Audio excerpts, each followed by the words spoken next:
इलाहाबाद विश्वविद्यालय परिवार में आपका स्वागत है। हम लोग जो एक श्रृंखला चला रहे हैं कि सिविल सेवा परीक्षा की तैयारी कैसे की जाए, उस श्रृंखला में अभी हम लोग 2 दिन की क्लास चला रहे हैं। एक क्लास हम चलाते हैं सैटरडे की जो करंट अफेयर्स की है, और एक क्लास चलाते हैं संडे की जिसमें हम स्टैटिक सब्जेक्ट पढ़ाते हैं। अभी पॉलिटी चल रही, फिर हिस्ट्री चलेगी, फिर पॉलिटिकल साइंस चलेगा, इकोनॉमिक्स चलेगी। एक लगातार मैसेज लोग मुझको कर रहे हैं कि हम इलाहाबाद विश्वविद्यालय परिवार के इस कार्यक्रम से कैसे जुड़ें। इस कार्यक्रम से जुड़ने का बहुत सीधा सा रास्ता है। इलाहाबाद विश्वविद्यालय का जो पेज है यह ओपन पेज है, कोई भी आदमी इसको फॉलो कर सकता है। कुछ लोगों ने लिखा मुझको कि इसका शुल्क क्या होता है। इसका कोई शुल्क नहीं है, यह फ्री ऑफ कॉस्ट है।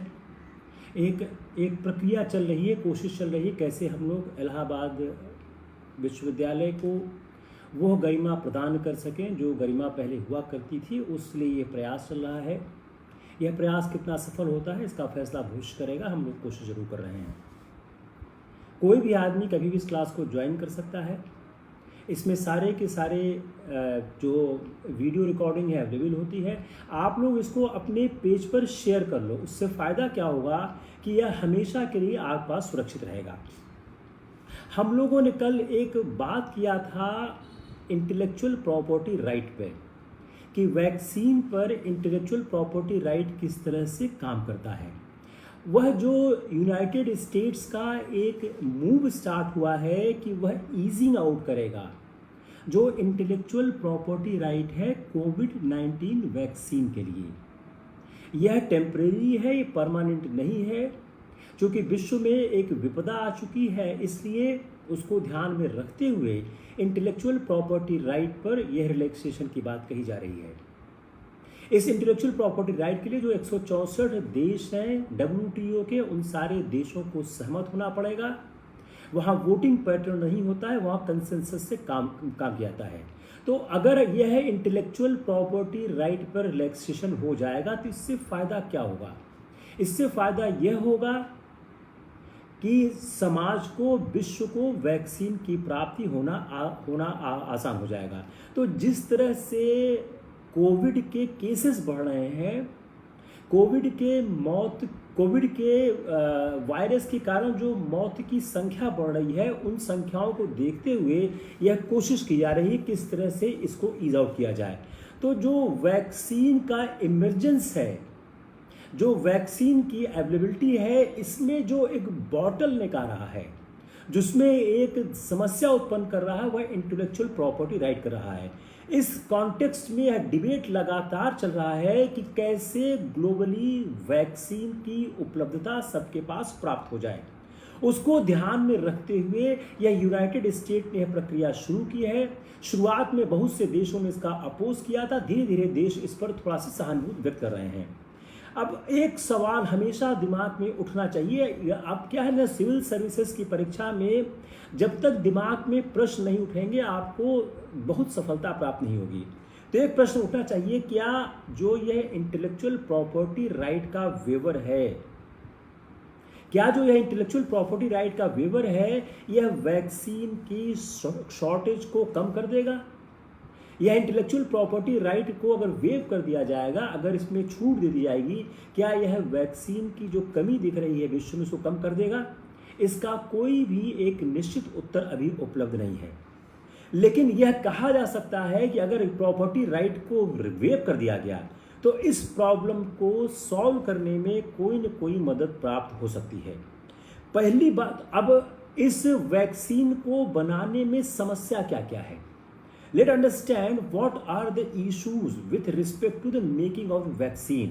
पहली समस्या क्या है कि जो जिस वैक्सीन को बनाने के लिए अगर इंटेलेक्चुअल प्रॉपर्टी राइट को वेव ऑफ कर दिया तो भी जो mRNA, जो मैसेंजर RNA का जो बेस्ड है, जो वायरस, जो वैक्सीन मैसेंजर RNA से बेस्ड है, स्पेलिंग है mRNA, जो बेस्ड है, उसमें समस्या ये है कि अगर वायरस ने अपने म्यूटेशन को चेंज कर दिया, अपने कैरेक्टरिस्टिक्स को चेंज कर दिया, तो इसलिए जो हमारे पास जो वैक्सीन जो बनेगी वह कितना काम करेगी, यह भी एक समस्या का प्रश्न है। तो इसलिए अगर जब जो mRNA के बेस पर जो वैक्सीन बनाई जा रही है, जो मैन्युफैक्चरिंग वैक्सीन mRNA के बेस पर है, वह अगर वायरस ने अपने को म्यूटेट कर दिया, चेंज कर दिया,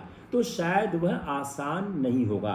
तो इसलिए जो हमारे पास सपोर्ट है इस वैक्सीन को, अगर वायरस ने अपने सिस्टम को, अपने स्ट्रक्चर को चेंज कर दिया, तो शायद दिक्कत खड़ी होगी। दूसरी बात क्या है कि जो हमारा जो ट्रांसफर ऑफ टेक्नोलॉजी है, इसके लिए क्या क्या प्रक्रिया की जानी चाहिए।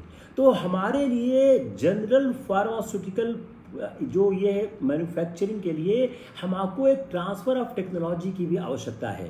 तो जब तक टेक ट्रांसफ़र का इशू सॉल्व नहीं होगा, हम बहुत बड़ी मात्रा में वैक्सीन का प्रोडक्शन नहीं कर सकते हैं, खासकर जो mRNA बेस्ड जो हमारा सिस्टम है। दूसरा, अगर हमको इंटेलेक्चुअल प्रॉपर्टी राइट का वेव हो जाता है तो भी एक कंसिडरेबल अमाउंट ऑफ टाइम की आवश्यकता होगी, और उसमें हो सकता है कई वर्ष लग जाए। तो एक क्या है, टाइम का भी कॉन्स्टेंट है, टाइम की भी समस्या है कि अगर हमको वेवर प्राप्त होता है फिर भी हमको समय लग सकता है। अगर वेरिएंट इस वायरस का चेंज होता है तो हमको समय और लग सकता है। जो पॉलिसीज़ हैं, जो एक आर्गुमेंट फार्मास्यूटिकल कंपनीज दे रही हैं, जो क्लासिक आर्गुमेंट्स वो दे रही हैं कि यह जो पॉलिसी है यह डिस्करेज कर सकती है फार्मास्यूटिकल कंपनीज को इन्वेस्टमेंट करने के लिए, क्योंकि वैक्सीन को बनाने के लिए बहुत इन्वेस्टमेंट की आवश्यकता होती है। तो अगर आपने इस इंटेलेक्चुअल प्रॉपर्टी राइट को वेव ऑफ कर दिया, तो जो कंपनियां वैक्सीन बना रही हैं, जो इतना पैसा इन्वेस्ट कर रही हैं, वो इन्वेस्टमेंट वो क्यों करना चाहेंगी? क्योंकि उनको अपने इन्वेस्टमेंट का रिटर्न प्राप्त नहीं होगा। इसके विरोध में जो ट्रंप जो अमेरिका का कैबिनेट एडमिनिस्ट्रेशन है, वो आर्गुमेंट कर रहा है कि ह्यूमैनिटेरियन ग्राउंड में पेंडेमिक के समय फॉर लिमिटेड पीरियड के लिए इस वैक्सीन को रिलैक्सेशन करने की आवश्यकता है। तो इसलिए अगर ये इंटेलेक्चुअल प्रॉपर्टी राइट को रिलैक्स किया जाता है तो, और हमको रॉ मटेरियल सप्लाई किए जाते हैं, टेक्नोलॉजी सप्लाई की जाती है, इंटेलेक्चुअल प्रॉपर्टी राइट के नॉर्म्स रिलैक्स किए जाते हैं, अगर लाइसेंसिंग की सुविधा अगर दी जा सकती है, तो हो सकता है वैक्सीन का प्रोडक्शन लो और मिडिल इनकम ग्रुप में भी होना आसान हो जाए। ये बहुत इंटरेस्टिंग पार्ट था आपके कहते हैं वैक्सीन के पार्ट को, इसको हमने समझने की कोशिश की है। अब देखिए सवाल कैसे आप हैंडल करोगे। One of my prime motive to explain this कि how you handle the question. You cannot handle the question merely knowing कि साहब intellectual property right wave of हो गया है, वैक्सीन सबको उपलब्ध हो, इससे सवाल हैंडल नहीं होगा। You need to learn how to write in the paper. सवाल ये नहीं पूछा जाएगा कि वैक्सीन की टेक्नोलॉजी क्या है, वैक्सीन कैसे ट्रांसफर, हमेशा सवाल बनेगा सोशियो इकोनॉमिक एस्पेक्ट को लेकर। जब तक आप सोशियो इकोनॉमिक एस्पेक्ट को समझकर रिलेट नहीं कर सकते हैं, तब तक यह नहीं हो सकता है कि आप किसी सवाल को हैंडल कर सकें। अब इसमें सवाल क्या क्या सकता है, अगर कोविड-19 को रोकने के लिए किसी तरह का प्रश्न आता है तो आप इस वैक्सीन के इशू को ऐड करिए। Suppose the question is framed like this कि कोविड-19 को रोकने के लिए क्या क्या कदम उठाए जाने चाहिए, तो उस कदम में आप इसको ऐड करें कि वर्ल्ड ट्रेड ऑर्गेनाइजेशन को एक इनिशिएटिव लेना चाहिए, और जो इंटेलेक्चुअल प्रॉपर्टी राइट का वेव ऑफ है वह वेव ऑफ किया जाना चाहिए। इंटेलेक्चुअल राइट के वेव ऑफ करने से लो और मिडिल इनकम ग्रुप की कंपनीज में भी, कंट्रीज में भी वैक्सीन का प्रोडक्शन स्टार्ट हो जाएगा। इंटेलेक्चुअल प्रॉपर्टी राइट अगर वेव ऑफ करने में दिक्कत आ रही है तो उसमें लाइसेंसिंग का भी सहारा लिया सकता है। लाइसेंसिंग से फायदा क्या होता है, कुछ लोगों को लाइसेंस दिया जाता है प्रोडक्शन करने के लिए, तो क्या होता है इसमें अपॉर्चुनिटीज लिमिटेड हो जाती है। तो यह इंटरनेशनल, आप नेशनल लेवल पे जो सरकार की जो कार्य हो तो आप लिखेंगे ही लिखेंगे, you try to expand your answer towards the international issue. आप निश्चित रूप से वैक्सीन कोविड-19 की किसी भी समस्या को हल करते समय आप इसको निश्चित रूप से आप लिखें। दूसरा, हम लोगों ने एक बात कल की थी, उसी को हम हल्का से एक्सटेंड और करते हैं कि जो आइडेंटिफिकेशन, आज हम उसको उस पॉइंट को लिमिटेड करते हैं, आइडेंटिफिकेशन ऑफ बैकवर्ड क्लासेस। यह सवाल अब अगले एक साल के सारे एग्जाम के लिए बहुत ही इंपॉर्टेंट हो चुका है। उसका कारण क्या है कि 2-3 सेक्शन अप्लाई हो चुके हैं और सुप्रीम कोर्ट ने केंद्र और राज्य के मध्य जो एक इशू है कि कौन बैकवर्ड क्लासेस को आइडेंटिफाई कर सकता है, उसमें एक फैसला दिया है। जो 102 कॉन्स्टिट्यूशन अमेंडमेंट एक्ट 2018 में आया है, उसके हिसाब से state do not have any power to identify socially and educationally backward classes. One of the issue you remember your mind that after 102nd amendment of the Constitution, which came in the 2018 in the your Indian Constitution, now the state has no power to identify the socially and educationally backward classes. Then who will identify it? Only the union can identify it. तो union government ने argument दिया, union government ने यह argument दिया court के सामने कि हमारी यह मंशा कभी नहीं रही है कि हम स्टेट को डिप्राइव करें कि वह सोशली और एजुकेशनली बैकवर्ड क्लासेस को आइडेंटिफाई न करे। लेकिन कोर्ट ने कहा कि आपने जो अमेंडमेंट पास किया है, उस अमेंडमेंट को देखने के बाद यह स्पष्ट दिख रहा है कि सोशली और एजुकेशनली बैकवर्ड क्लासेस को आइडेंटिफाई करने का राइट यूनियन के पास है, स्टेट के पास नहीं है। तो सोशियो इकोनॉमिक डेवलपमेंट को अंडरस्टैंड करके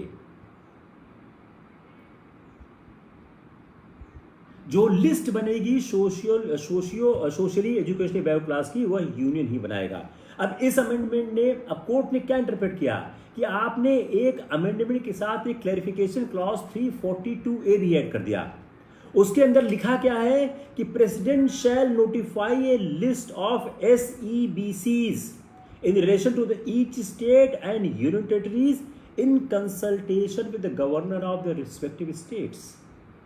If you read the article 342A, the question is almost sealed that for the state and union territories, the notification of SEBCs are only and only with the union.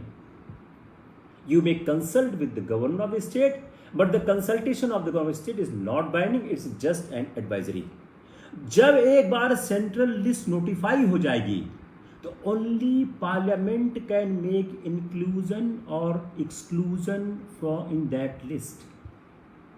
Once the list has been notified, जब central ने list notify कर दिया तो उस list में कोई inclusion और exclusion सिर्फ कर सकता है स्टेट, सिर्फ कर सकता है parliament, state has no power. तो जो definition of SEBC was added in the constitution means, अब उन्होंने डिफिनीशन क्या ऐड की है SEBC की आर्टिकल 342A में, such backward classes as are so deemed under article 342A for the purpose of this constitution. More and more you read, you are convincing yourself that who has the right to make the list for the SEBCs.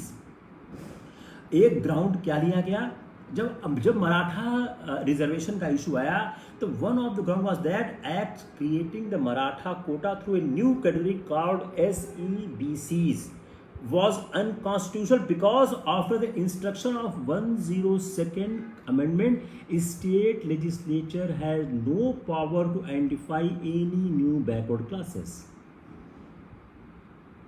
जो state की government ने जो एक नए backward class के रूप में मराठा को आइडेंटिफाई किया है, तो 102nd कॉन्स्टिट्यूशन अमेंडमेंट एक्ट के बाद जो आया है 2018 पे, उसके बाद स्टेट के पास कोई पावर नहीं है कि किसी को आइडेंटिफाई कर सके।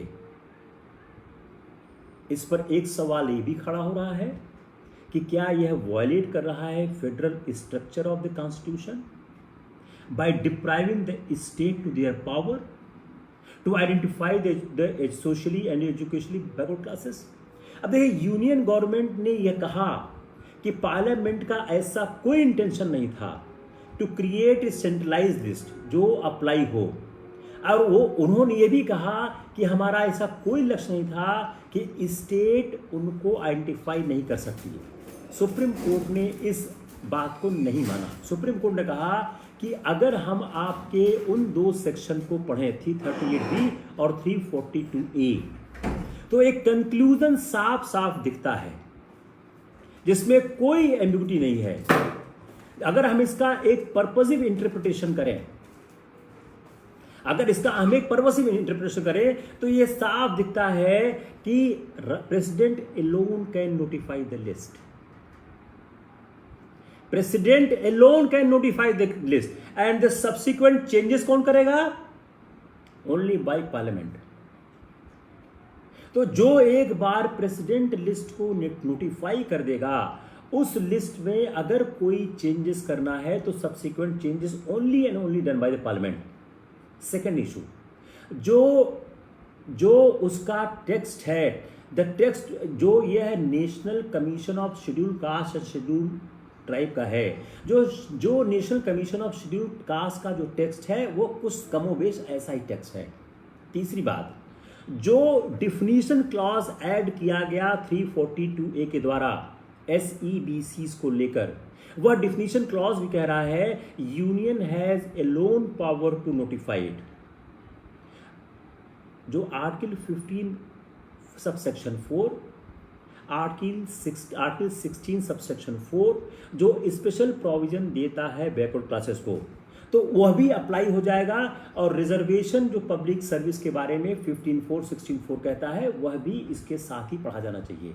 15, 16(4) हम लोग अलग करेंगे, फंडामेंटल राइट पढ़ेंगे। तो कंक्लूजन क्या आ रहा है कि 102nd अमेंडमेंट के बाद स्टेट जो है वह SEBCs का नोटिफिकेशन नहीं कर सकता, आइडेंटिफिकेशन नहीं कर सकता है। Hope everything is clear. If it is not clear then let me know. अब सवाल कैसे आएगा? सवाल आने का पहला चीज, प्रीलिम्स का सवाल, SEBC का नोटिफिकेशन कौन करता है? दूसरा सवाल, 102nd कॉन्स्टिट्यूशन अमेंडमेंट एक्ट का संबंध किससे है? तीसरा सवाल, मराठा रिजर्वेशन का संबंध संविधान के किस प्रावधान से है? मेंस का सवाल। Come on the question of the mains. What is the procedure to identify the socially and educationally backward classes in the Constitution? What is the procedure to identify the socially and educationally backward classes in the Constitution? What are the recent controversies in this regard? Please explain the various issues related with it. Socially और educationally backward classes का निर्धारण कौन करता है? इसके बारे में अभी हाल में किस तरह का विवाद हुआ है? इस पर आपके सुझाव क्या है? ये कल के लेक्चर का एक पार्ट था जो मैंने पर्पसली आज के लिए छोड़ दिया ताकि एक दिन में सारी चीज़ें क्लियर नहीं होती, और मेरे ख्याल से इसके बाद कुछ बची नहीं रह गई। Now come on the our polity, जहाँ पे हम लोगों ने बात को अपना छोड़ा था। देखिए, हमने पहले ही कहा था कि प्रेसिडेंट जो है वह सदन का एक भाग होता है। प्रेसिडेंट बैठता नहीं है पार्लियामेंट में एक्सेप्ट ऑन 2 ओकेजन। जब वह ओपनिंग एड्रेस करता है, कब करता है? एक करता है हर साल के पहले सत्र में, जिसको हम बजट सत्र कहते हैं। दूसरा कब करता है? जब लोकसभा के गठन होने के बाद वह संयुक्त रूप से उनको एड्रेस करता है। दूसरा, जो बिल पास होता है उस पर प्रेसिडेंट के हस्ताक्षर की आवश्यकता होती है। जो आर्टिकल 111 ऑफ द कॉन्स्टिट्यूशन है उसमें या तो प्रेसिडेंट बिल पर साइन कर सकता है या उसको विथहोल्ड कर सकता है। अगर आप उसको पढ़ेंगे तो उसमें डिसेंट नहीं मिलेगा, या एसेंट करेगा। If you open article 111 of the constitution, हमेशा आप बेयर एक्ट लेके क्लास में आया करिए, उससे क्या है आपको समझने में आसानी होगी। If you read the article 111, president shall declare either assent to bill और विथहोल्ड एसेंट देयरफॉर। डिसेंट का इस्तेमाल नहीं हुआ है। You open article 111 of the constitution, तो जो तीसरी पावर है प्रेसिडेंट की, एक प्रेसिडेंट के साथ क्या हो गया, प्रेसिडेंट पार्लियामेंट को एड्रेस करता है। प्रेसिडेंट पार्लियामेंट का पार्ट कौन कौन है, लोकसभा, राज्यसभा और प्रेसिडेंट। दूसरी बात, प्रेसिडेंट पार्लियामेंट में बैठता नहीं है लेकिन पार्लियामेंट को एड्रेस करता है। वो कब कब करता है, हर साल का पहला सत्र जिसको हम बजट सत्र कहते हैं। दूसरा, जब लोकसभा पहली बार चुन कर आती है। तीसरा काम का क्या पार्लियामेंट का है, अगला काम प्रेसिडेंट का क्या है, वो ऑर्डिनेंस इशू करता है आर्टिकल 1, 2, 3 ऑफ द कॉन्स्टिट्यूशन के तहत। तीसरी बात क्या है, प्रेसिडेंट बिल को एसेंट करता है। अगर अब एक सवाल आपके फिल्म का बन रहा है कि राष्ट्रपति किसी बिल पर क्या करता है, ए एसेंट कर सकता है, बी डिसेंट कर सकता है, सी वह विथहोल्ड एसेंट को विथहोल्ड कर सकता है। तो डिसेंट शब्द का इस्तेमाल नहीं है। तो राष्ट्रपति के लिए डिसेंट नहीं है, या तो एसेंट करेगा, या तो सहमति देगा, या अनुमति देगा, या अनुमति को वह रोक लेगा। दो ही काम राष्ट्रपति करता है। तो यह, अगर राष्ट्रपति और संसद के संबंधों की बात आती है तो राष्ट्रपति और संसद के बीच संबंध है, यह संबंध इन तीन चीजों से व्याख्यायित होते हैं। तो सवाल क्या हो गया, राष्ट्रपति और संसद के संबंध के मध्य में क्या क्या तथ्य सही है। ए, राष्ट्रपति संसद का भाग है। बी, राष्ट्रपति संसद का भाग नहीं है। सी, राष्ट्रपति ओपनिंग एड्रेस करता है। डी, राष्ट्रपति ऑर्डिनेंस पास करता है। देखिए, कॉन्सेप्ट एक ही है, सवाल चाहे जितनी तरह से बनाने की कोशिश हम आप करें, कॉन्सेप्ट एक ही है, कॉन्सेप्ट में कोई चेंज नहीं आ रहा है। प्रेसिडेंट की पावर क्या क्या है, प्रेसिडेंट पार्लियामेंट को समन करता है। पार्लियामेंट को बुलाने का अधिकार प्रेसिडेंट के पास है। पार्लियामेंट के दो सदनों के बीच जो फर्क है वह 6 माह से ज्यादा नहीं होता है। वह सत्रावसान भी करता है। हम लोगों ने पिछले क्लास में बहुत विस्तार से बात किया है कि सत्रावसान क्या होता है, एसेंट क्या होता है और डिसेंट क्या होता है। सत्रावसान के समय जो सदन के सम्मुख लंबित कार्यवाहियां होती हैं वो लैप्स नहीं होती हैं, उनका विलोपन नहीं होता है। लेकिन इंग्लैंड में जो सत्रावसान, जिसको इंग्लिश में बोलते हैं प्रोरोगेशन, वहां पर प्रोरोगेशन समय ऑल पेंडिंग बिजनेस इलैप्स हो जाते हैं, जिसको हिंदी में बोलते हैं व्यपगत हो जाते हैं। पार्लियामेंट के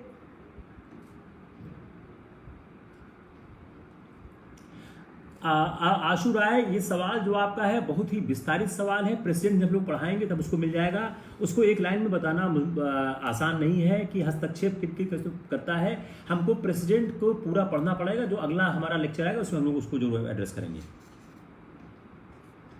अब जो वैकेशन ऑफ सीट लोकसभा की कैसे होती है, हम लोग थोड़ा समझने की कोशिश करते हैं लोकसभा और राज्यसभा की संरचना को।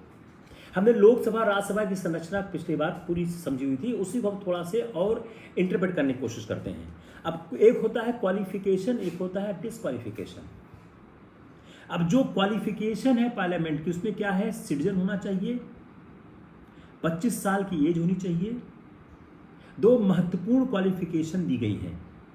साथ में डिसक्वालिफिकेशन क्या दी गई है कि ऑफिस ऑफ प्रॉफिट नहीं होना चाहिए, अनसाउंड माइंड नहीं होना चाहिए, अनडिस्चार्ज इंसॉल्वेंट नहीं होना चाहिए, और उसने किसी देश की फॉरेन सिटीजनशिप को एक्वायर न किया हो, उसका किसी फॉरेन पावर से एलिजेंस नहीं होना चाहिए, और उसका किसी पार्लियामेंट की लॉ के अंदर उसको डिस्क्वालीफाई नहीं किया जाना चाहिए। तो जब आप राज्यसभा और लोकसभा के सदस्यों की अर्हताओं को पढ़ें तो उसमें दो चीज आती है, एक क्वालिफिकेशन, एक डिस्क्वालिफिकेशन। तो सवाल का उत्तर देते समय आप ठीक से पढ़ें कि वह क्वालिफिकेशन की बात कर रहा है या डिस्क्वालिफिकेशन की बात कर रहा है। मेरा अनुभव यह रहा है आप लोगों को पढ़ाते पढ़ाते कि कई बार आप सवालों को जानकर गलत कर जाते हो, सवाल जानते हो फिर भी गलत हो जाता है। क्यों? आप क्वालिफिकेशन और डिस्क्वालिफिकेशन के बीच का फर्क नहीं समझ पाते हो। जो मेंबर्स का क्वालिफिकेशन डिस्क्वालिफिकेशन है उसको डिसाइड कौन करता है? उसको डिसीजन करता है प्रेसिडेंट, वो फाइनल डिसीजन होता है। लेकिन वह इलेक्शन कमीशन ऑफ इंडिया के सहयोग से उससे पूछ के सलाह से करता है। यह आर्टिकल 103 ऑफ कॉन्स्टिट्यूशन में लिखा हुआ है। तो जो क्वालिफिकेशन और डिस्क्वालिफिकेशन ऑफ द मेंबर्स है उसका फैसला कौन करता है? उसका फैसला प्रेसिडेंट करता है, इलेक्शन कमीशन की सलाह से करता है। इसका जिक्र संविधान के आर्टिकल 103 में लिखा हुआ है। अगर कोई आदमी सदन की सदस्यता से च्युत कर दिया हो, he is not entitled to be member of parliament, and knowing that he is sitting in the parliament, then what penalty may be imposed on it? 500 रुपया प्रतिदिन की पेनाल्टी उसको लगाई जाएगी। ये भी बड़ा अच्छा सवाल है कि कोई व्यक्ति अगर सदन की सदस्यता से अयोग्य करार कर दिया गया हो, वह इस बात को जानता हो कि वह सदन की सदस्यता से अयोग्य करार कर दिया गया है, उसके बाद भी अगर वह सदन की कार्रवाई में भाग लेता है तो 500 रुपया प्रतिदिन का उस पर पेनाल्टी लगेगा। वैकेशन ऑफ द सीट कैसे होती है? एक ड्यूअल मेंबरशिप के द्वारा होती है। अगर कोई व्यक्ति एक सदन और दूसरे सदन का, दो सदन का मेंबर है तो उसकी एक सदन की सदस्यता चली जाएगी। दूसरा, अगर वह संविधान के अनुच्छेद 102 के तहत डिस्क्वालीफाई कर दिया गया हो। तीसरा, अगर वह इस्तीफा दे देता है। चौथा, अगर वह 60 दिन से ज्यादा बगैर परमिशन लिए सदन की कार्रवाई से एब्सटेन किया हो।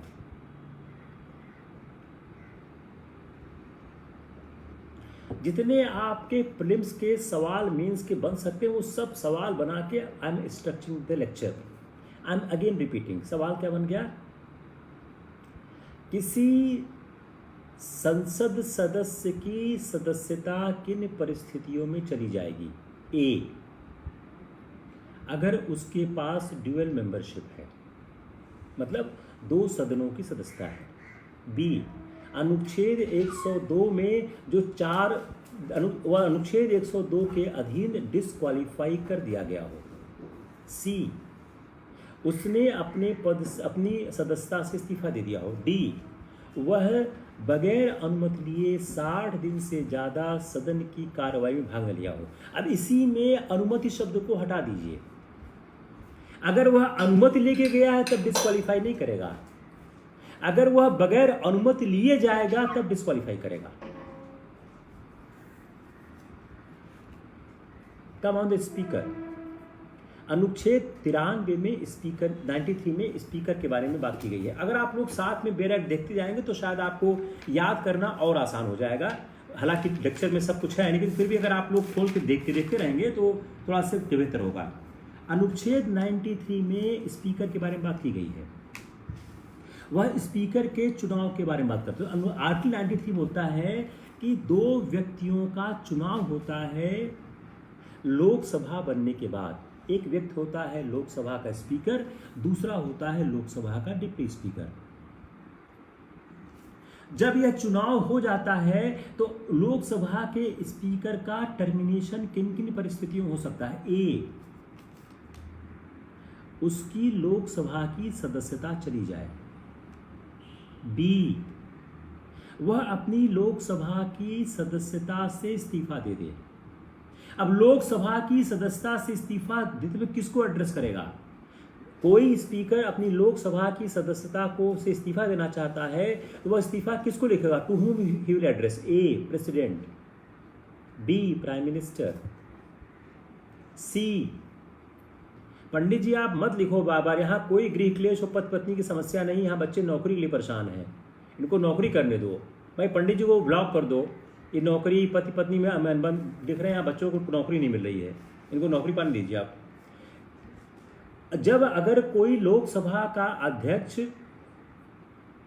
इस्तीफा देना चाहता है किसको एड्रेस करेगा? A, president, B, prime minister, C, deputy speaker, D, chairman Rajya Sabha. Aarti Srivastava का आंसर ठीक है, वह डिप्टी स्पीकर को एड्रेस करेगा।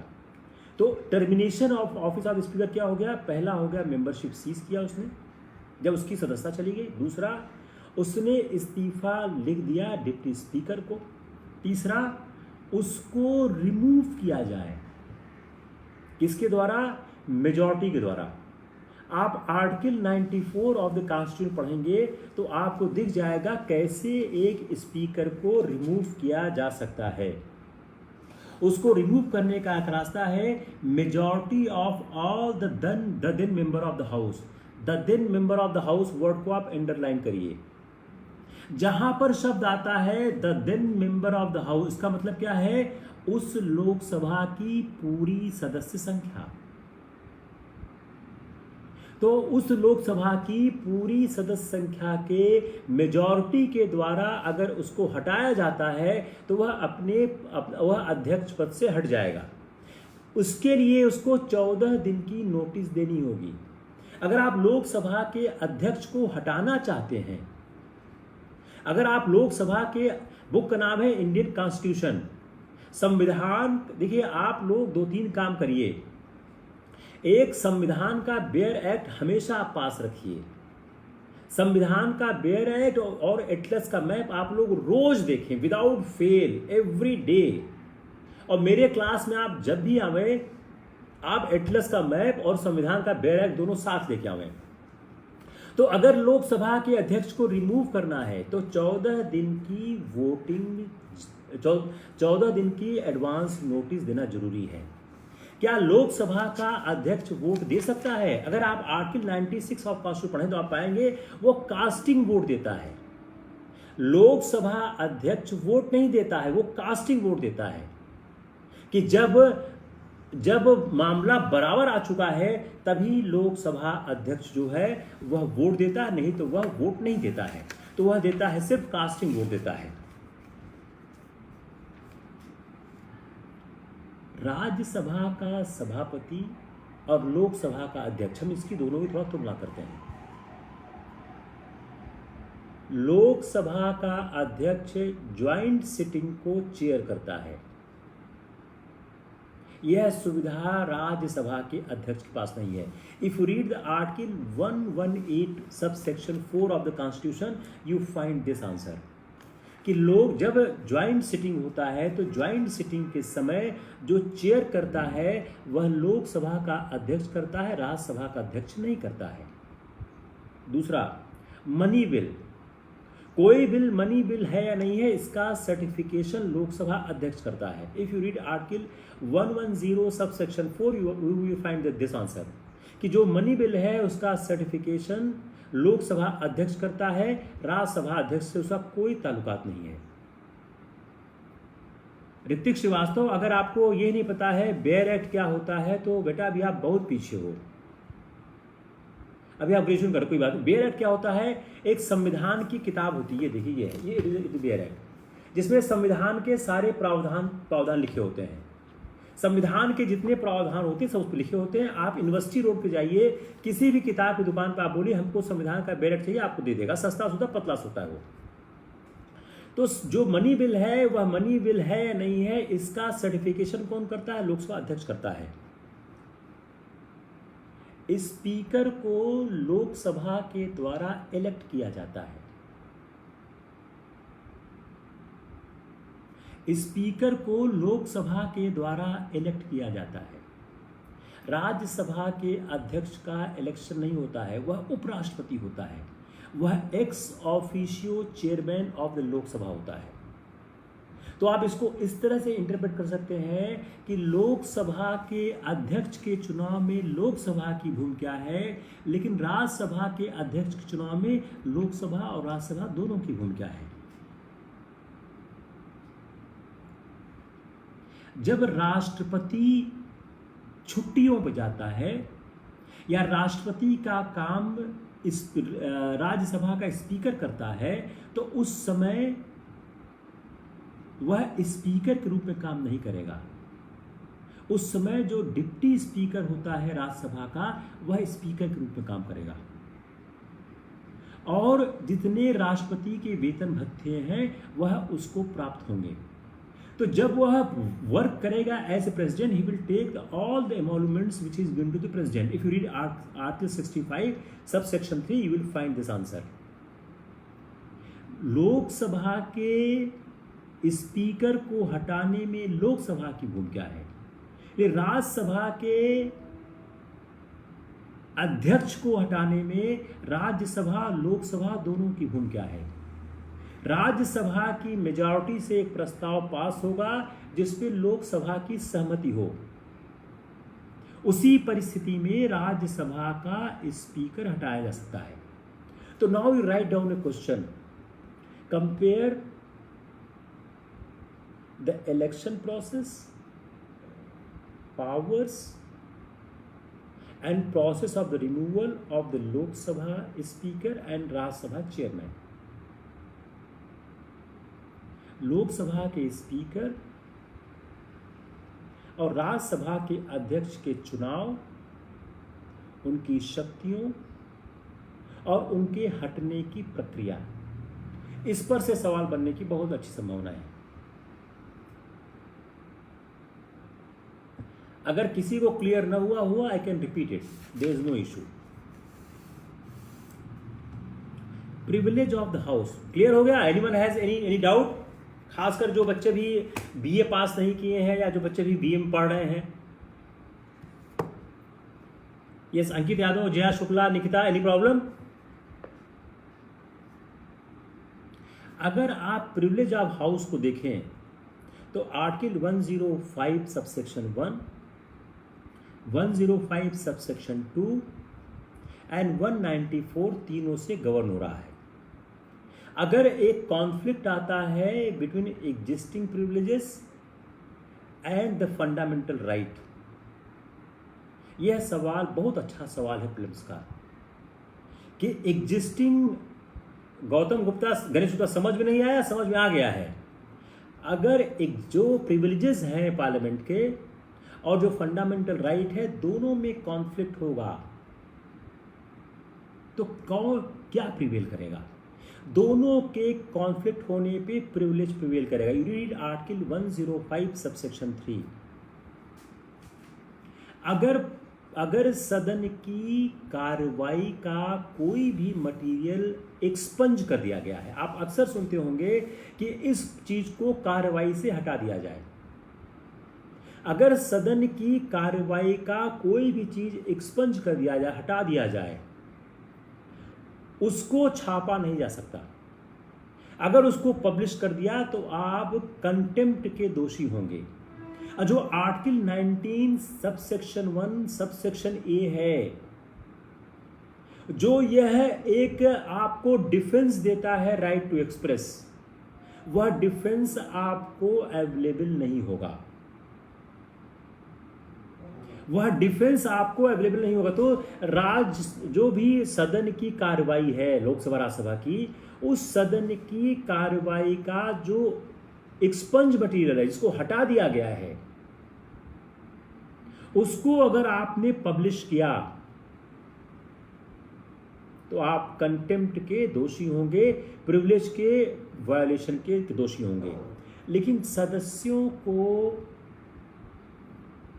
ओके चंदन, क्या रिपीट करते बेटा? लेकिन सदस्यों को जो इम्यूनिटी अवेलेबल है, जो प्रिविलेज अवेलेबल है, यह प्राइवेट कैपेसिटी में अवेलेबल नहीं है। जो भी प्रिविलेजेस संसद सदस्यों को दिए गए हैं यह प्राइवेट कैपेसिटी में अवेलेबल नहीं है। किसी भी संसद सदस्य को अरेस्ट, विटनेस, इससे प्रिविलेज प्राप्त हुआ है। जजेस के कंडक्ट को पार्लियामेंट में डिस्कस नहीं किया जा सकता अनलेस अनटिल वह आर्टिकल 121 के तहत एक महाभियोग का प्रस्ताव चल रहा हो, otherwise you can not discuss it. Parliament के पास राइट है remove the strangers, regulate internal affairs, punish for contempt.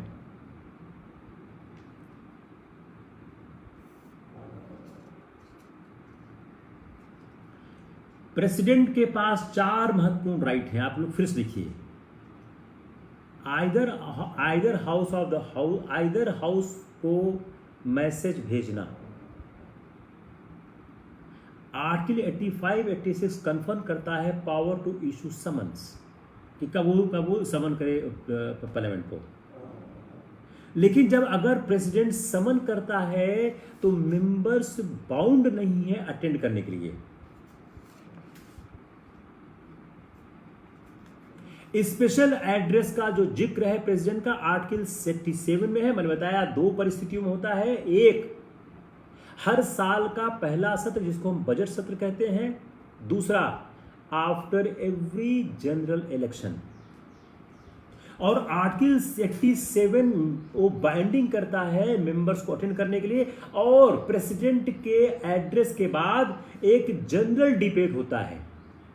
उस डिबेट में एक मोशन होता है thanking the president for speech, और इस डिबेट पर प्रायः प्रधानमंत्री उत्तर देते हैं। और अगर इस मोशन पर, इस डिबेट पर जो वोटिंग होती है, अगर उसमें सरकार हार जाए तो सरकार को इस्तीफा देना पड़ता है। आर्टिकल 88 बोलता है राइट टू स्पीक, मिनिस्टर्स को और अटॉर्नी जनरल को राइट है to speak either house, Rajya Sabha, Lok Sabha, किसी में, लेकिन वोट वहीं दे सकते हैं जहां वो वोट देने के इंटाइटल्ड हैं। अटॉर्नी जनरल के पास वोट देने का कोई राइट नहीं है, लेकिन वह कार्रवाई में भाग लेता है। मंत्री अगर मान ली लोकसभा का है तो राज्यसभा में भी बोल सकता है, लेकिन चूंकि वह सदस्य लोकसभा का है इसलिए वह वोट लोकसभा में ही देगा। क्लियर? किसको क्लियर नहीं हुआ? ऐसा तो नहीं हो सकता ना हर आदमी को क्लियर ही हो जाए। किसको क्लियर नहीं हुआ? It is whom it is not clear. अब हम आते हैं कानून बनता कैसे है, जो लेजिस्लेटिव प्रोसेस है वो किस तरह से काम करता है। Let's understand how the legislative process works in our system, कि लेजिस्लेटिव पावर कैसे बनता है। ये बहुत इंपॉर्टेंट है, इसको समझना बहुत ही ज़्यादा जरूरी है। ये हमेशा आपके एग्जाम में, परीक्षाओं में आता ही आता है। देखिए, बिल को इंट्रोड्यूस कौन करता है? इसको हम लोग बहुत धीरे धीरे चलते हैं, बहुत आराम से चलते हैं ताकि ये आराम से क्लियर हो जाए। बिल इंट्रोड्यूस कौन करता है? आइदर बाय मिनिस्टर और प्राइवेट मेंबर्स। बिल मिनिस्टर भी इंट्रोड्यूस कर सकता है, प्राइवेट मेंबर भी कर सकता है। तो जो प्राइवेट मेंबर और मिनिस्टर के बीच में बिल है उसमें डिफरेंस क्या है? अगर एक प्राइवेट मेंबर बिल को इंट्रोड्यूस करता है तो he has to give notice to ask leave of the house to introduce, जिसका रेयरली अपोज होता है। तो अगर एक प्राइवेट मेंबर बिल को पेश करता है तो प्राइवेट मेंबर को एक नोटिस देनी होगी to ask leave of the house to introduce the bill. इसका अपोज नहीं होता, लेकिन यह करना पड़ता है। दूसरी बात, बिल को पब्लिश करना होता है ऑफिशियल गजट में। अगर बिल को ऑफिशियल गजट में इंट्रोडक्शन करने के पहले पब्लिश कर दिया गया तब बिल पेश करने के लिए लीव ऑफ द हाउस नहीं मांगा जाएगा। फिर सुनिए, अगेन लिसन केयरफुली। बिल को पेश करता है एक मंत्री या एक प्राइवेट मेंबर। आशुरा, मैं फिर से रिपीट कर रहा हूं, हम बात कर रहे हैं लेजिस्लेटिव प्रोसेस की। लेजिस्लेटिव प्रोसेस को हम और थोड़ा हिंदी में बोलते हैं कानून कैसे बनता है। तो एक जब कानून बनाने के लिए क्या होता है, पहला काम क्या करोगे कि अगर कानून बनाना है, अगर लोकसभा के सदस्यों को राज्यसभा में बोलने का विशेषाधिकार विधेयक के अलावा और कब होता है, लोकसभा के सदस्यों को, लोकसभा के सदस्य राज्यसभा में नहीं बोल सकते हैं। लोकसभा के सदस्य लोकसभा में बोलेंगे, राज्यसभा के सदस्य राज्यसभा में बोलेंगे, लेकिन कोई मंत्री और अटॉर्नी जनरल के पास अधिकार है कि वह चाहे जिस सदन का सदस्य हो वह दूसरे सदन में बोल सकता है। नहीं तो लोकसभा का सदस्य जो मंत्री नहीं है वो राज्यसभा में नहीं बोलता है। तो जो कानून कैसे बनता है, कानून बनने के लिए आपको एक बिल इंट्रोड्यूस करना पड़ेगा। अब बिल इंट्रोड्यूस करने के लिए दो तरह के लोग कर सकते हैं, एक मिनिस्टर कर सकता है, दूसरा प्राइवेट मेंबर कर सकता है। प्राइवेट मेंबर है खासकर जो अपोजिशन पार्टी के लोग हैं, जो मिनिस्टर नहीं है, जो मंत्री नहीं है, वो भी कर सकते हैं। लेकिन अगर कोई एक प्राइवेट मेंबर किसी बिल को पेश करता है, अगर कोई प्राइवेट मेंबर बिल को पेश करता है तो उसको एक नोटिस देनी होगी एडवांस में, to ask leave of the house to introduce. Generally इसका विरोध नहीं होता है, लेकिन यह कार्य करना पड़ता है। अब जितने भी बिल हैं वह ऑफिशियल गजट में पब्लिश होते हैं। अगर एक बिल को ऑफिशियल गजट में पब्लिश कर दिया गया है बिफोर इंट्रोडक्शन, तब कोई मोशन नहीं पास करना पड़ेगा for leave to introduce the motion. अगर आपने ऑफिशियल गजट में उस बिल को पब्लिश कर दिया है तो बिल पेश करने के लिए लीव ऑफ द हाउस मांगने की आवश्यकता नहीं है। अगर पब्लिश नहीं है तब आप इसको पब्लिश करोगे after introduction of the bill.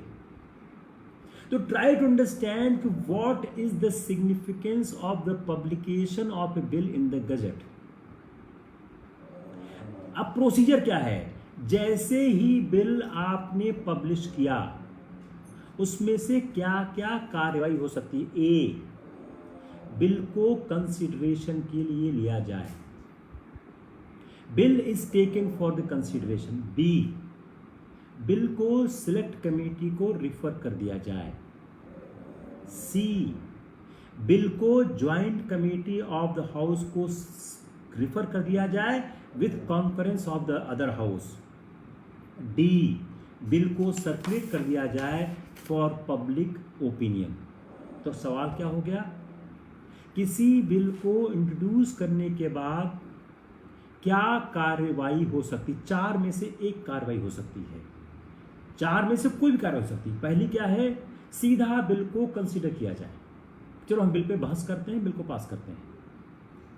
दो, उस बिल को सिलेक्ट कमेटी, जिसको बोलते हैं प्रवर कमेटी, उसको दे दिया जाए, प्रवर कमेटी उस पर विचार करे, उसके विचारार्थ फिर बिल हमारे पास आवे, हम उसको विचार करते हैं। सी, बिल को ज्वाइंट कमेटी को रिफर कर दिया जाए। ज्वाइंट कमेटी दोनों हाउसेस की होती हैं और जिसमें दूसरे हाउस का कॉन्करेंस होना चाहिए, क्योंकि बिल तो एक ही हाउस में पेश होगा, दूसरे हाउस में पेश नहीं होगा। एक बिल में एक हाउस से पास हो तब उसमें हाउस जाएगा। चौथा, उसको पब्लिक ओपिनियन के लिए सर्कुलेट कर दिया जाए। अब ये सवाल प्रीलिम्स का आपका बन गया कि एक बिल के पास होने पर क्या क्या कार्रवाइयां हो सकती हैं।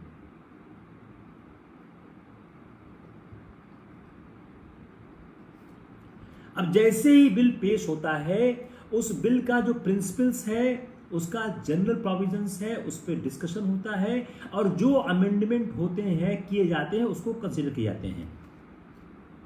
अगर यह जाता है सिलेक्ट कमेटी के पास, तब सिलेक्ट कमेटी इस बिल के सारे प्रावधानों को कंसीडर करती है। उसके बाद बिल पास किया जाता है। जब बिल एक हाउस से पास हो गया तो यह बिल दूसरे हाउस में जाता है, दूसरे हाउस में ही सेम प्रक्रिया फिर चलेगी। जो प्रक्रिया फर्स्ट हाउस में हुई है वही प्रक्रिया सेकंड हाउस में चलेगी। अगर प्रथम हाउस और द्वितीय हाउस, एक सदन और दूसरे सदन के बीच कोई गतिरोध होता है तो ज्वाइंट सिटिंग संसद की होती है। अगर आप आर्टिकल 108 1B और 1C पढ़ें तो आपको दिखेगा कि कब ज्वाइंट सिटिंग होती है। अगर दोनों सदनों में गतिरोध हो जाए, किसी मुद्दे पर दोनों सदन एकमत नहीं होते हैं, तो राष्ट्रपति ज्वाइंट सिटिंग बुला सकता है। दूसरी कंडीशन, अगर एक सदन अपना विचार, अपना बिल दूसरे सदन को भेज दे और दूसरा सदन 6 महीने तक उस पर कोई कार्रवाई न करे, तो राष्ट्रपति ज्वाइंट सिटिंग को बुलाता है और ज्वाइंट सिटिंग के फैसले के बाद बिल पर फैसला लिया जाता है। ज्वाइंट सिटिंग का जो वोटिंग राइट, जो वोट आएगा उसके हिसाब से फैसला लिया जाएगा। जब ये बिल पास होता है तो बिल कहां जाता है? राष्ट्रपति के पास जाता है और राष्ट्रपति या तो बिल पे हस्ताक्षर करता है या बिल को विथहोल्ड करता है। और अगर राष्ट्रपति उस बिल पर हस्ताक्षर न करके उसको रिकंसीडरेशन के लिए वापस भेज देता है सदन को, तो सदन उसको फिर से रिकंसीडर करता है। और अगर सदन ने रिकंसीडर करने के बाद उसको फिर से वापस भेज दिया तो राष्ट्रपति को उस पर हस्ताक्षर करना ही होगा। तब राष्ट्रपति के पास कोई सुविधा नहीं होगी हस्ताक्षर करने और हस्ताक्षर न करने की।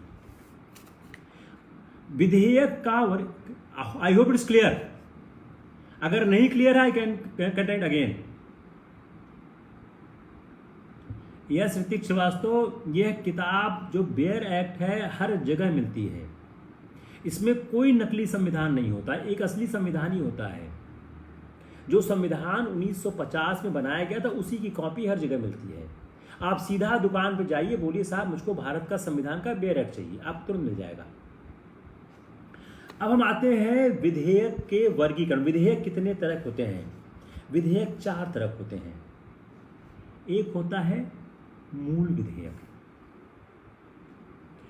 उसमें क्या होता है? उसमें प्रस्तावों, विचारों और नीतियों के उपबंध होते हैं। फर्स्ट इज द मूल विधेयक। उसमें क्या होता है? प्रस्तावों, विचारों और नीतियों से संबंधित उपबंध होते हैं। दूसरा संशोधी विधेयक। इसमें क्या हो, जिसको बोलते हैं अमेंडिंग एक्ट्स। इसमें इसका उद्देश्य क्या होता है? जो एक वर्तमान विधेयक है, जो ओरिजिनल बिल है, उसके अधिनियमों में रूप भेद करके संशोधन करना, जैसा नाम से स्पष्ट है, संशोधित विधेयक। तीसरा होता है समेकन विधेयक, जिसको बोलते हैं कंसोलिडेटिंग एक्ट। इसमें क्या होता है? इसका आशय होता है कि एक विषय पर वर्तमान विधियों को समेकित कर देना, कंसोलिडेट कर देना। चौथा होता है व्यपगत या एक्सपायरिंग एक्ट। ये ऐसे विधेयक होते हैं जिनका उद्देश्य जो व्यपगत होने वाले विधेयकों को जारी रखना होता है। जो विधेयक लैप्स कर गए हैं उनको जारी रखना होता है। अगला होता है अध्यादेश का स्थान लेने वाले विधेयक। जो राष्ट्रपति आर्टिकल 123 के तहत अध्यादेश जारी करता है, उन अध्यादेशों को एक विधेयक के रूप में, एक लॉ के रूप में सामने ले आने वाला विधेयक। क्योंकि राष्ट्रपति के द्वारा पास किया गया विधेयक एक समय सीमा तक ही होता है, उसके बाद वो लैप्स हो जाता है। उसको लैप्स होने से बचाने के लिए आपको एक लेजिस्लेशन लाना पड़ता है, इसलिए उसको बोलते हैं अध्यादेश का स्थान लेने वाला विधेयक। लास्ट है संविधान संशोधन विधेयक। जो संविधान में संशोधन की बात करते हैं वो थे संविधान संशोधन विधेयक। तो एक सवाल क्या बन गया, विधेयक के वर्गीकरण क्या क्या है, कितने तरह के विधेयक हैं। यह भी सवाल आपके प्रीलिम्स में आने की बहुत ज़्यादा संभावना है। यह सवाल प्रीलिम्स में आप जरूर आ सकता है कि विधेयकों का आप नामांकन करिए। अब साधारण विधेयक किस तरह से बनते हैं। Now let's have a bit intensify approach to understand कि साधारण विधेयक क्या होते हैं। ऐसे सभी विधेयक जो संविधान संशोधन विधेयक और धन विधेयक नहीं होते उनको साधारण विधेयक कहते हैं। The definition is coming from the negation aspect. सवाल क्या है, सवाल अगर आएगा आपको उत्तर यही लिखना है, चाहे वो टिक मारने का हो या मीन्स में लिखने का हो। सवाल क्या है, साधारण विधेयक क्या होते हैं। उत्तर क्या है, ऐसे सारे विधेयक जो संविधान संशोधन विधेयक और धन विधेयक नहीं होते हैं वह साधारण विधेयक होते हैं और उनके लिए साधारण विधायी प्रक्रियाओं का पालन किया जाता है। क्लियर हुआ। अब साधारण विधेयक को पास करने की विधायी प्रक्रिया क्या है। क्या है, सिलेबस आप लोगों का बहुत लंबा है और इतना ये कॉम्प्लिकेटेड है, बहुत फास्ट अगर मैं पढ़ाऊंगा तो कोई फायदा नहीं होगा। तो we need to go a bit slow so that you can understand it. और बहुत से ऐसे एस्पायरेंट इस चैट पे हैं, इस ग्रुप में हैं, जो जिन्होंने बीए पास नहीं किया है। उनके लिए एक अच्छी बात भी है कि वो बिफोर टाइम इसको सीख भी रहे हैं। तो जो साधारण विधेयक के पास करने की विधायी प्रक्रिया क्या है, सवाल क्या है, साधारण विधेयक कैसे पास होता है। तो साधारण विधेयक के पास करने की जो प्रक्रिया है वह देखता कौन है। साधारण विधेयक को पास करने की प्रक्रिया जो है वह संबंधित विभाग, संबंधित मंत्रालय देखता है। मान लीजिए स्टील के ऊपर कोई विधेयक आना है तो जो स्टील डिपार्टमेंट है वह उसको देखता है। जो अन्य मंत्रालय हैं, सरकारें हैं, राज्य सरकारें हैं, वह उस पर अपनी परामर्श देती हैं, उनका परामर्श लिया जाता है और उस प्रस्ताव के जो सारे वैधिक और संवैधानिक पहलू हैं उसके बारे में विधि मंत्रालय और भारत का जो महान्यायवादी है उन दोनों से परामर्श लिया जाता है। और कई बार ऐसा होता है कि जो व्यावसायिक और विभिन्न हित ग्रुप होते हैं, जो डिफरेंट जो कॉर्पोरेट लॉबीज हैं, बिजनेस हाउसेज हैं, बिजनेस जो एम्पायर्स हैं, कहते हैं लेबर ग्रुप्स हैं, प्रेशर ग्रुप्स हैं, उन सबको भी परामर्श दिया जाता है अगर ऐसा आवश्यक लगता है तब। उसके लिए आवश्यक लगना जरूरी है। उसके बाद क्या होता है, उसको इन सब कार्रवाइयों को करने के बाद मंत्रिमंडल के सम्मुख अनुमोदन के लिए रखा जाता है। जब इसको मंत्रिमंडल का अनुमोदन प्राप्त हो जाता है, जैसे ही कैबिनेट उस बिल को अप्रूव कर देती है, उसके बाद जो उसका एक प्रस्ताव, एक प्रारूप बनता है जिसको हम बोलते हैं सरकारी प्रारूप। उस सरकारी प्रारूप को बना के, जिसको बनाते समय जो विभागीय विशेषज्ञ होते हैं, अधिकारी होते हैं, उनकी सहायता लेकर एक विधेयक का जामा या खाका बनाया जाता है। उसके बाद उसको सदन के सम्मुख लाते हैं। जब ये सारी कार्यवाहियां हो गई तब विधेयक को सम्मुख के सम्मुख लाया गया और संबंधित मंत्री, जिस मंत्रालय का वह विधेयक है, मान लो स्टील मंत्रालय का विधेयक तो स्टील का मंत्री, एचआरडी मंत्रालय का विधेयक तो एचआरडी का मंत्री, वह मंत्री उसको सदन के सामने, संसद के किसी भी सदन सामने, मंत्री के पास सुविधा है वो किसी भी सदन के सामने उसको पेश करता है। और विधेयक को पेश करने की अनुमति लेने के लिए मंत्री को 7 दिन की सूचना देनी होती है। यह लोकसभा का नियम है कि आपको 7 दिन की सूचना देनी होगी। 7 दिन की सूचना देने के बाद उसको उस तिथि की कार्यसूची में शामिल कर दिया जाता है।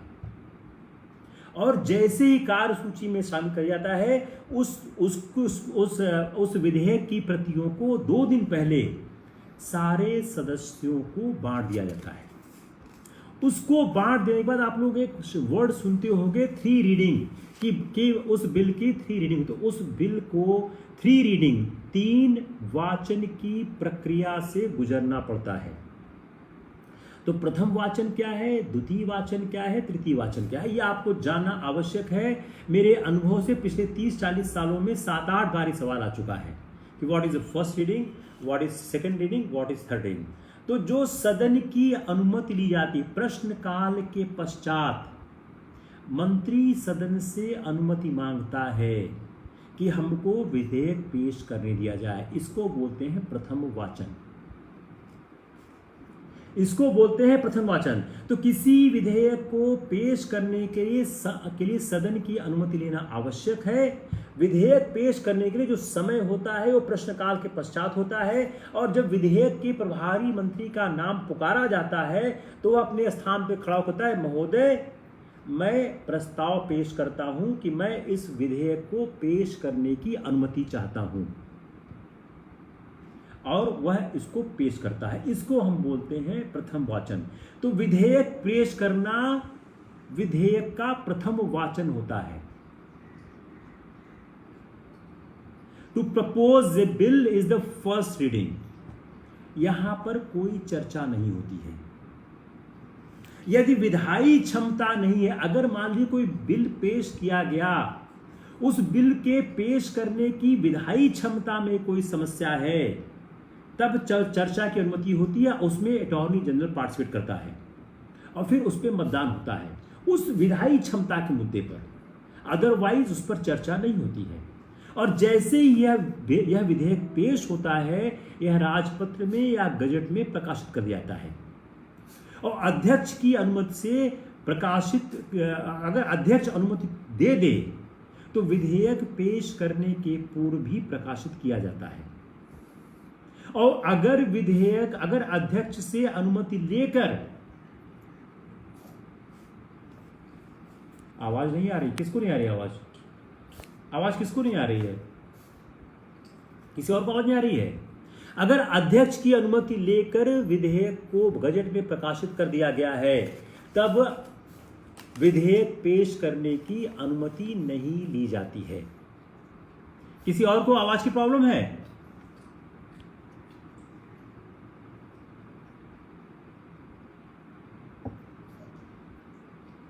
नेक्स्ट इज द द्वितीय वाचन या सेकंड रीडिंग। सेकंड रीडिंग क्या होती है? इसमें विस्तृत चर्चा होती है। प्रथम वाचन में चर्चा नहीं होती है, द्वितीय वाचन में विस्तृत चर्चा होती है। इस वाचन के 2 चरण हैं। Second reading has the 2 stage. First stage सामान्य चर्चा, जनरल डिस्कशन। इस चरण में, फर्स्ट स्टेज में प्रवर समिति, सेलेक्ट कमेटी या ज्वाइंट कमेटी को भेजने के बारे में विचार किया जाता है। या तो जो सेकेंड रीडिंग का स्टेज है उसमें सेलेक्ट कमेटी या ज्वाइंट कमेटी को भेजने के बारे में विचार होगा, या सीधे विधेयक पर विचार किया जाए। अगर इसको कमेटी को भेजने का विचार कर दिया गया, तब वह कमेटी इस विधेयक के बारे में विचार करेगी। उस कमेटी की अनुशंसा प्राप्त होने के बाद सदन इस पर विचार करेगा। यह हो गया प्रथम चरण। यह हो गया प्रथम चरण। इसका द्वितीय चरण क्या होता है? द्वितीय चरण में जब समिति का मान लो रिकमेंडेशन आ गया, तब इस पर खंडवार डिटेल में चर्चा होती है, और संशोधन अगर स्वीकार किया जाएगा, जो संशोधन वह कमेटी देगी। सेलेक्ट कमेटी, ज्वाइंट कमेटी के संशोधन बाइंडिंग नहीं होते हैं। सदन उस पर विचार कर सकता है। सदन विचार करने के बाद अगर उसको लगता है कि इसको शामिल किया जाए, तो वह विधेयक का अंग हो जाएगा। It is the second reading. Come on the third reading. जो थर्ड रीडिंग है, इसमें चर्चा बहुत सीमित होती है। सिर्फ चर्चा इस बात होती है कि विधेयक को स्वीकार किया जाए या विधेयक को अस्वीकार किया जाए। तो थर्ड रीडिंग एक औपचारिक है, इसमें सिर्फ शाब्दिक और अनुषांगिक कहते संशोधन होता है और लंबा वाद विवाद इसमें नहीं होता है। यह प्रक्रिया एक सदन की हो गई। जैसे ही एक सदन से दूसरे सदन में जाएगा तो दूसरे सदन के में प्रवेश करने पर सारी प्रक्रिया यही होगी जो पहले सदन में हुई थी। और अगर गतिरोध हो गया तो संयुक्त बैठक होगी। संयुक्त बैठक का प्रावधान मैंने पहले बता चुका हूं कि 108 में होता है वो। और संयुक्त बैठक में किस सदन का नियम लगेगा, लोकसभा या राज्यसभा? संयुक्त बैठक में लोकसभा का नियम लगेगा।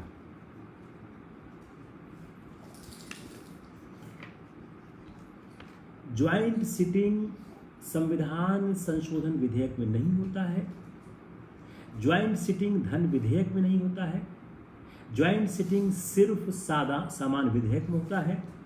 और अगर पार्लियामेंट डिसॉल्व हो गई है और राष्ट्रपति ने पार्लियामेंट के डिसॉल्व हो जाने के पश्चात पार्लियामेंट के डिसॉल्व होने के समय तक अगर ज्वाइंट सिटिंग को समन नहीं किया है तो ज्वाइंट सिटिंग समन नहीं हो सकती है। चेयरपर्सन का बिल के पास करने में कोई रोल नहीं होता है, सिर्फ कार्रवाई को संचालित करता है। मैं पहले बता चुका हूं कि जो चेयरपर्सन होता है वो वोट भी नहीं देता है। वोट तभी देता है जब मत बराबर पड़ जाते हैं, सिर्फ वो कास्टिंग वोट देता है। तो जो लोकसभा अध्यक्ष अगर ज्वाइंट सिटिंग को या लोकसभा में लोकसभा अध्यक्ष या राज्यसभा अध्यक्ष वह सिर्फ प्रक्रियाओं का संचालन करता है। I think it's enough for the day because the धन विधेयक और वित्त विधेयक एक लंबे प्रोविजन है और उसके लिए मेरे ख्याल से 1 घंटे का समय चाहिए। वित्त विधेयक, धन विधेयक और एप्रोप्रिएशन बिल्स के लिए हम लोग अभी हफ्ते में 2 दिन क्लास चला रहे हैं, but we are thinking to expand the class more than 2 days, क्योंकि सिलेबस बहुत बड़ा है। आप लोगों का जो एग्ज़ाम है पीसीएस का सितंबर में है, आईएएस का पता नहीं कब होगा। तो मेरे ख्याल से धन विधेयक के बारे में हम लोग कल बात करते हैं, अगले टर्म में बात करते हैं, क्योंकि धन विधेयक और वित्त विधेयक बहुत लंबे टॉपिक हैं और 1 घंटे से ज़्यादा की क्लास चलाना उचित नहीं है, उतना समझ में आता नहीं है। 3-4 चीज़ों को मैं फिर बताना चाहूँगा। एक, आप लोग बैरक पढ़ने की कोशिश करें। आप लोगों को अगर कोई समस्या आती है तो आप चाहे कौस्तुभ को आप मैसेज कर दें कि ये समस्या आ रही है, इस तरह की बातें हो रही हैं। कोई टॉपिक आप लोगों को समझ में नहीं आ रहा है तो उस टॉपिक के बारे में आप लोग कह सकते हैं, हम लोग उस पर विचार कर सकते हैं। यह एक इनिशिएटिव है इलाहाबाद विश्वविद्यालय परिवार का। हम यह जानने की कोशिश जरूर करते हैं कि कैसे आप लोगों का बेहतर सुधार हो। आप लोग इसको ज़्यादा से ज़्यादा शेयर करें, ज़्यादा से ज़्यादा लोगों को बताएं, ज़्यादा से ज़्यादा लोगों को फ़ायदा हो। यह जो टॉपिक्स हैं वह एस्पायरेंट्स को आसानी से समझ में नहीं आते हैं, आसानी से एक जगह ये मिलते भी नहीं हैं, और मिल भी जाते हैं तो उसको एनालाइज करना, एक्सप्लेन करना आसान नहीं होता है। तो इसलिए आप लोग इसको दोबारा फिर सुने। मैं हमेशा अपने एस्पायरेंट्स को बोलता हूँ जो ऑनलाइन आईएएस क्लासेस वीरेंद्र ओझा क्लास करते हैं, उनको मैंने कई बार बोला है कि आप लोग लेक्चर को फिर से सुना करिए। जब आप लेक्चर को दोबारा सुनते हैं तो आपकी जो समझने की शक्ति है वो बढ़ने लगती है। Take care, we see you soon. Good night.